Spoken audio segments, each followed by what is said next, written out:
I watched the Rock and Roll Hall of Fame the other night. I watched a clip of it, and one of the segments was about a woman named Elizabeth Cotton. Born in 1893, she was a black woman who worked as a domestic for years. Learned to play guitar as a child after saving up $1. She was working with her mother as a domestic. And she earned about $1. I think it was like $1 a month. She saved her earnings and bought her very first guitar from Sears and Roebuck for about $3. She then taught herself how to play and had been playing for a few years until she was a teenager and she got married, and she gave up playing, to focus in on church. So to focus in on family and church.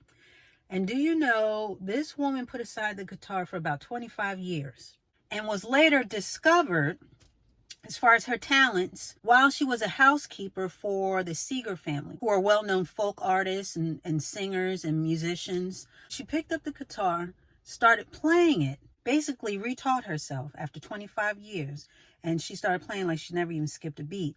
The Seegers were so impressed that they started to record her, and everything caught wind as far as her talent and songwriting, that she began to go on tour. So here's this woman who had been a domestic for years and wasn't discovered until her 60s when she started to tour. And she's well known for a song called, I believe, Freight Train. And not only did she perform, but a lot of other people started to perform it. So that's one of her well-known songs. But she did not start her career until her 60s. Okay. Mae West famously did not become, hey, big boys. She did not famously utter those words and become famous and hit her stride until she was in her 50s. Yes. And many an actor, including Sherman Hemsley from The Jeffersons fame, the TV show, many have been on Broadway for years until they were discovered and hit their big break. So I say all this to say, it's never too late. Never count yourself out, because it's never too late. People always try and tell you, oh, you're too this, you're too that, and you're too old. A lot of people like to put the age thing on people as a ceiling. And I'm here to tell you, don't let anybody do that, because age ain't nothing but a number. I know you've heard that many, many times, but it's about your perspective, okay? It's about your perspective and not the number of times around the sun that's important. What's important is your perspective. People try and weaponize that word old. They try and throw it around like an insult as being very dismissive, to sort of relegate you to being insignificant, no longer important, no longer relevant, no longer operational, no longer capable. You get my point. A lot of people try and wield that as a weapon to keep you from pursuing a lot of things. And I'm telling you today, don't let anyone do that, including yourself. Don't talk that over yourself, that, oh, I'm too this, I'm too that. It's never too late. And guess what? Everybody's old to somebody. A 15-year-old is old to a 5-year-old. And a 20-year-old is old to a 15-year-old. And a 50-year-old, hey, I guess they're old to a 25-year-old. But you see what I'm saying? And it's funny the way that works, because the older you get, old really ain't that old anymore.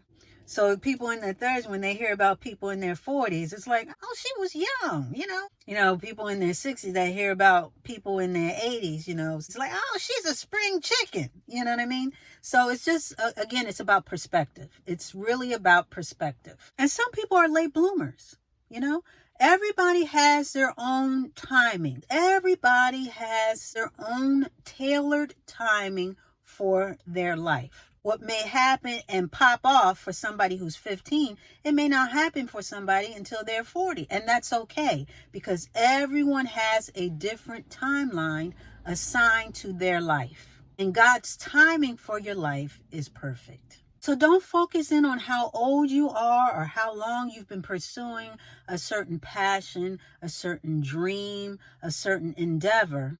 I want you to enjoy the journey and look at every little step along the way. Because I'm going to tell you, a lot of people, they equate success to being rich or having millions of dollars and or being famous or well known.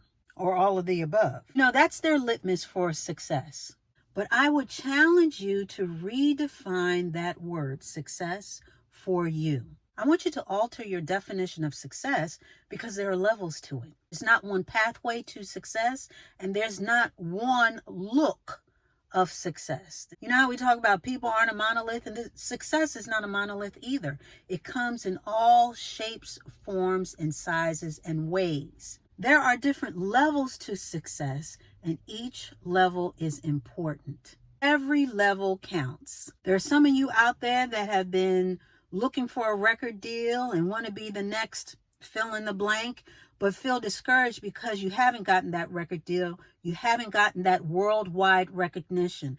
But I want to challenge you yet again that even the pursuit of your passion is success, because a lot of people don't even get started. You having the talent to sing is success. And with all the technology that's going on around here, you ain't got to wait on nobody's okay and nobody's rubber stamp. You don't have to wait to start to record. You can record right now with YouTube and TikTok and people dancing and singing all over the place. Can you write songs?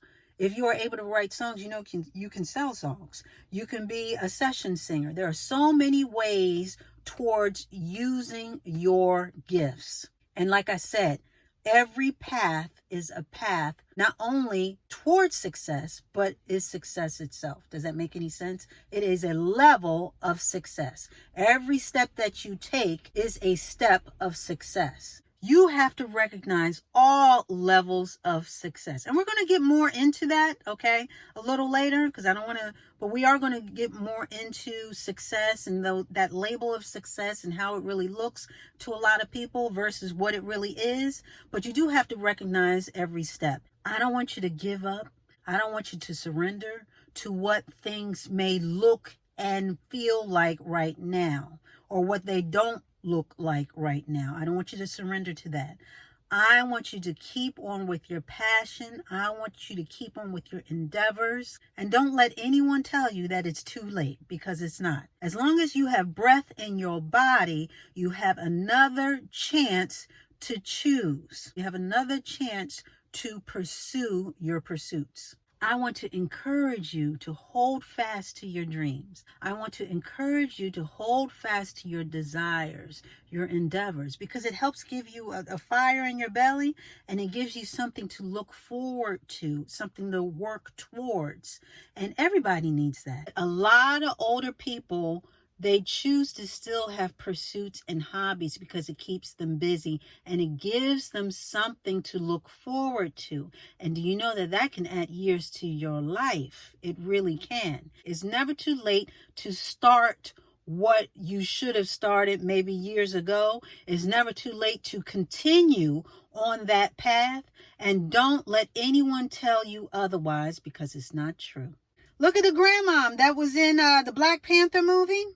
She had been pursuing acting for years. Honey, she did not get her break until the Black Panther movie. I don't know how old she is, but she played one of the matriarchs in the movie. It's never too late. Your time is your time. We already talked about don't compare yourself to nobody else. Somebody who made it, who was discovered on the streets, singing and dancing at 6, and now they're a millionaire. You still trying to pursue your stuff at 40. Don't worry about it. God's timing for your life is perfect. So if no one has been in your corner so far, and no one has been your personal cheerleader, letting you know you can do this and not to give up, then I'll be your huckleberry. I'll be your huckleberry. I'm telling you today, don't give up, because it's never too late. What God has for you is for you. You can do it. You may have to redefine your definition of success, okay? And let go of some of that rigid thinking of what success is, but you can have it. You can do it. It's all for your taking, but you can't give up. So don't give up. Don't throw in the towel. Don't look at that calendar. Don't look at your age. Don't look at those numbers. Don't look at those numbers as a handicap. Don't look at those numbers as the ceiling for what your potential is. You are still here. You are valuable. You are blessed beyond measures. And now is your time. You can do it. It's never too late. And with that, we are going to put a button on it.